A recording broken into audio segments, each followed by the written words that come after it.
प्रणाम साथियों, राधे राधे। जय श्री कृष्ण, जय श्री राम। कैसे हैं आप सब? कामना करता हूँ बिल्कुल स्वस्थ और प्रसन्न होंगे, निरंतर प्रभु मार्ग पर अग्रसर होंगे। इसी के लिए मैं निरंतर परमात्मा से कामना करता हूँ। साथियों, आज बात करते हैं, हमारे एक मित्र ही कहेंगे, सब मित्र ही हैं। तो उन्होंने एक प्रश्न किया, राधा कौन है? ये राधा कौन है? ये कोई ब्रिज गोपिका है, ब्रिज की कोई लड़की है जो कि श्री कृष्ण से प्रेम करती थी,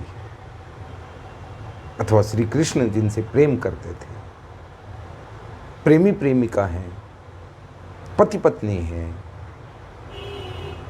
अथवा ये कौन है जिसका इतना धूम मची है, इतना प्रचार प्रसार किया जाता है? ये शक्ति कौन है? राधा को समझना इतना सरल नहीं है, इतना सरल नहीं है। इसे इन परिभाषाओं में नहीं बांधा जा सकता। राधा तो एक सिर्फ तत्व है, एक नाम है। राधा तो सिर्फ एक बीज मंत्र है। ये कौन सी अधिष्ठात्री शक्ति है, उसको समझना नामुमकिन है। उसको शब्दों में कहना भी नामुमकिन है, असंभव है। मैं कैसे व्याख्या करूं? मैं कैसे व्याख्या करूं? आप उसे जिस रूप में देखें वही है राधा, उसी रूप में राधा है। राधा कौन है? थोड़ा बहुत जो संतों से सुना उसके विषय में मैं आपको बता देता हूं, आपके साथ शेयर करता हूं। देखिए, हम भूलोक पे रहते हैं। ब्रह्मांड में एक छोटा सा ग्रह है, ब्रह्मांड भी बहुत बड़ा है। ब्रह्मांड में एक आकाश गंगा है, आकाश गंगा में कहीं 9 ग्रह हैं। 9 ग्रहों में से एक हमारा ये ग्रह पृथ्वी है। उस ग्रह पे रहने वाले असंख्य योनियों में से एक योनि इंसान है, और इंसान में भी एक छोटे से देश भारतवर्ष में 140 करोड़ की आबादी में रहने वाले हम एक हैं। तो हम कितने बड़े हैं, अंदाज़ा लगा लो हम खुद को कितना महत्व दे सकते हैं। और ऐसी न जाने कितनी पृथ्वियाँ हैं, ऐसे न जाने कितनी आकाश गंगाएँ हैं, और उन आकाश गंगाओं के न जाने कितने अनंत कोटि ब्रह्मांड हैं। और उन अनंत कोटि ब्रह्मांडों के स्वामी, जैसे हम कहते हैं ना, ब्रह्मा विष्णु महेश हैं, तो ऐसे ही अनंत कोटि ब्रह्मांडों के कितने ब्रह्मा, कितने विष्णु और कितने महेश होंगे, हम अंदाज़ा नहीं लगा सकते।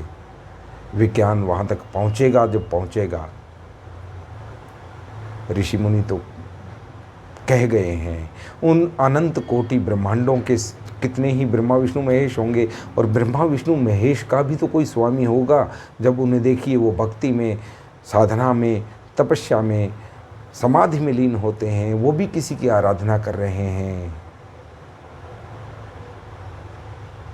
एक छोटे लेवल पे हम समझें, हम पृथ्वी लोक पे रहने वाले जीव हैं, तो हम क्या कामना करते हैं? अध्यात्म से हम क्या मांगते हैं, क्या चाहते हैं? हम यहाँ से चाहते हैं, अगला स्टेज है स्वर्ग। स्वर्ग छोटा सा है, जैसा कि वर्णित है, जिसके मालिक हैं इंद्र, राजा हैं इंद्र। तो इंद्रदेव को तो राक्षस भी पीट डालते हैं। मेरी बातों का बुरा ना माने, अल्पमति से जो बात मुझसे बन पड़ेगी मैं आपसे कहूँगा। तो इंद्रदेव भी भयभीत रहते हैं, तो वो किसी की आराधना करते हैं, वो भागते हैं, कभी शिव जी की शरण में, कभी ब्रह्मा जी की शरण में, तो कभी श्री हरि नारायण की शरण में। तो यानी स्वर्ग तो अंतिम पड़ाव नहीं है, वो तो खुद ही भागे भागे फिरते हैं। उसके बाद ब्रह्मा जी रचयिता हैं हमारे इस संसार के।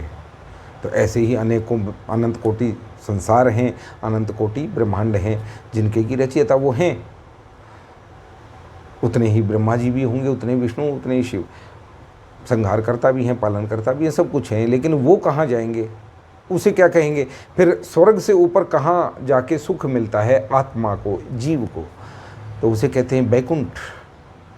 बैकुंठ, बैकुंठ लोक, विष्णु लोक।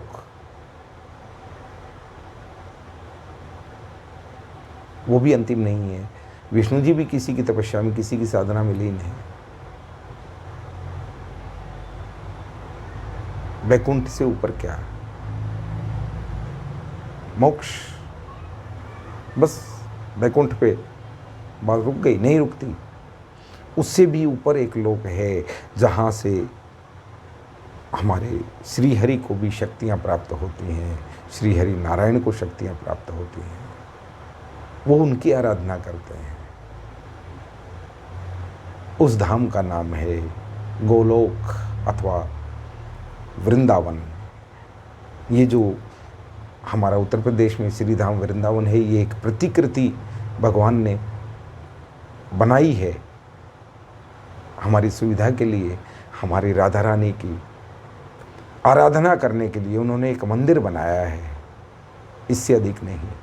लेकिन वो वृंदावन कुछ और है। कहते हैं श्री राम 14 कलाओं का अवतार हैं, श्री कृष्ण 16 कलाओं का अवतार हैं, और राधा रानी 64 कलाओं की साक्षात अवतार है।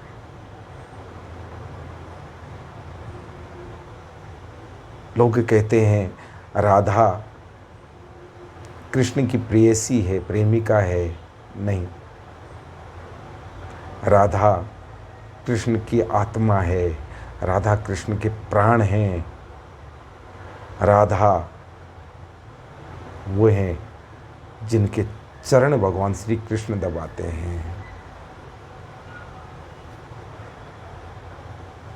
अब आप ही लोग कहिए, क्या आप अपनी प्रेमिका के अथवा पत्नी के चरण दबाते हैं? नहीं ना, बड़ी ईगो आती है, लेकिन वो दबाते हैं। और उन चरणों को भी ऐसे ही नहीं छूते हैं, पुष्पों के बीच में रख के। वो इतने नाजुक, इतने कोमल वो चरण हैं। 64 कला का अवतार राधा रानी, 16 कला के अवतार भगवान श्री कृष्ण।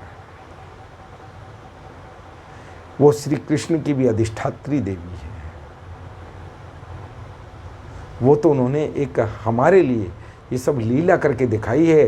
अन्यथा राधा को कौन, राधा तत्व को कौन पाए, कौन जाने। और राधा इतना सरल, इतना सुगम, इतना वात्सल्य, वर्णन तो कहाँ होगा। बड़े बड़े संत, बड़े बड़े महर्षि खोजते उनकी शरण में समा गए। हम क्या कहेंगे? अरे राधा का एक मैं और वर्णन देता हूँ कि राधा बीज मंत्र तो है ही, लेकिन यदि इस शब्द को उल्टा किया जाए तो धारा है। ये एक अविरल प्रेम धारा है जो श्री हरि के हृदय से अपने वंशजों के लिए निरंतर बहती है, हमारे लिए कम्युनिकेशन का काम करती है। राधा की शरण में जो चला गया,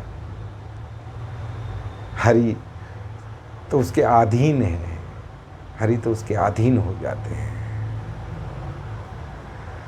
राधा शरण, श्री राधा शरणम।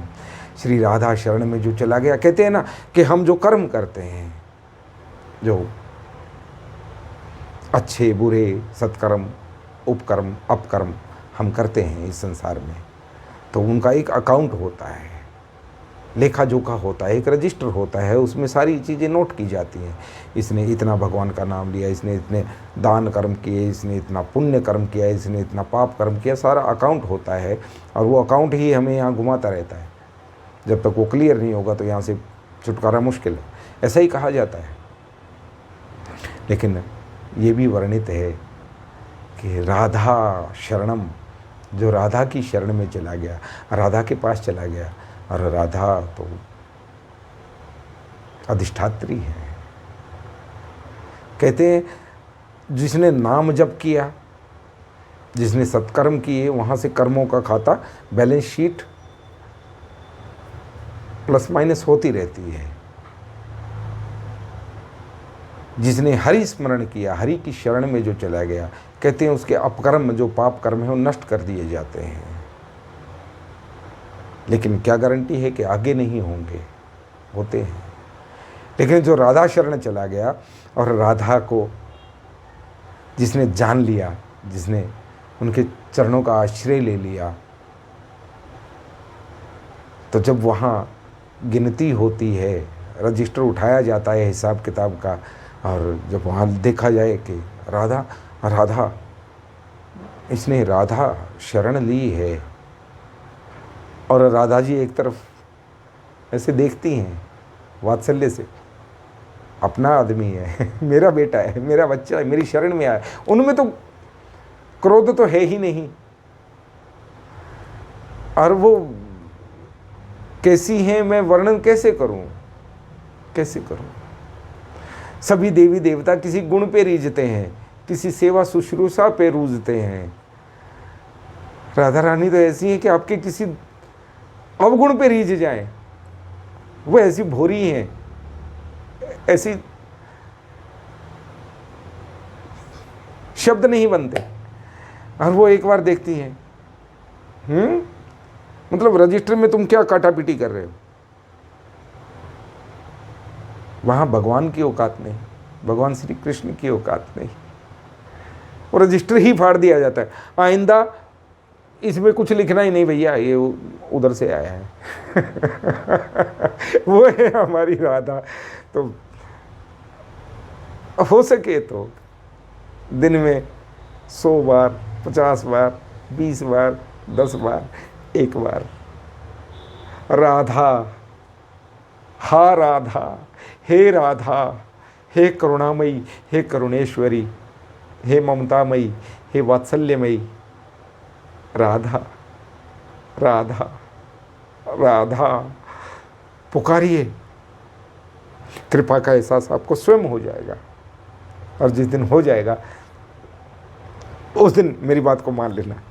धन्यवाद। राधे राधे। जय श्री कृष्ण, जय श्री राम। प्रसन्न रहें, स्वस्थ रहें,